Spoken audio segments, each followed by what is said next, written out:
Преку ден министер за здравство, преку ног кандидат за градоначалник. Само 3 месеци откако профункционира линијата Ало Таравари, министерот ја пресече со царски рез, објавувајќи дека телефонот од сега главно го користи во трката за градоначалничка фотелја. До локалните избори Арбен Таравари нема да си даде оставка и ќе раководи со секторот здравство. Според најавата, изборната кампања ќе ја води дека го користи годишниот одмор. Од владата не ја коментираат одлуката на Таравари, но и нема одговор дали министерската фотелја му е загарантирана нему или на неговата партија во случај на неуспех на изборите. Секој избран или именуван функционер во владата на Република Македонија покрај својата политичка одговорност пред граѓаните на Република Македонија има и етичка одговорност и морална одговорност за својата работа. Владата на Република Македонија им гарантира на граѓаните на Република Македонија дека сите министерства, владини институции и ресори ќе работат со полн капацитет пред, за време, но и по локалните избори. Во македонската политика неретко се случува пратеници или министри додат на локални избори, но различни се примерите со давање или недавање на оставка од функциите. Стефан Богоев, кандидат на СДСМ за општина Карпош, вели дека до локалните избори ќе остане во собранието.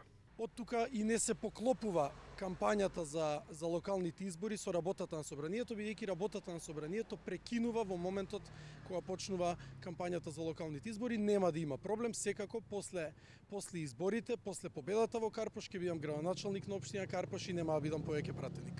Собраниската фотелја, барем до изборите, ќе ја задржи неговиот колега Благој Бочварски, кандидат на СДСМ за општина Штип. Јас останувам посветен на работните задачи во собранието се до почетокот на изборната кампања, кога всушност имаме пауза пред самиот почеток на кампањата во собранието на Република Македонија. Од тогаш ќе се посветам на сите мои ангажмани и обврски кои што ќе ги имам во делот на кампањата на локално ниво во општина Штип. Пратеникот Зоран Ѓорѓиевски, најавен како кандидат за градоначалник на Куманово од редовите на ВМРО ДПМН, во писмената изјава не даде конкретен одговор дали ќе се повлече од пратеничката функција.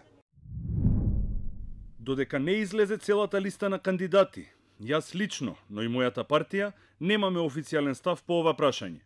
За разлика од Таравари, кому тешко му е да се збогува со министерската фотелја, пред 4 години тогашните министри Невзат Бете и Теута Арифи си поднесоа оставки од позициите поради најавата дека ќе се кандидираат на локалните избори.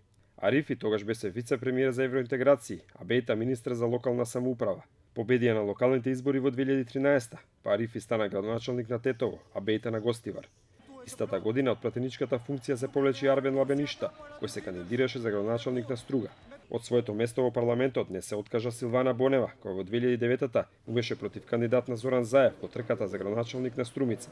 Куриозитет е примерот со пратеникот на НДП, Изет Зекири, кој пак си поднесе оставка од пратеничката функција не пред, туку по локалните избори. Зекири беше кандидат за градоначалник на Тетово во 2013, а оставката ја образложи со тврдењето дека чувствувал морална одговорност, бидејќи ја побарал, но не ја добил поддршката од граѓаните.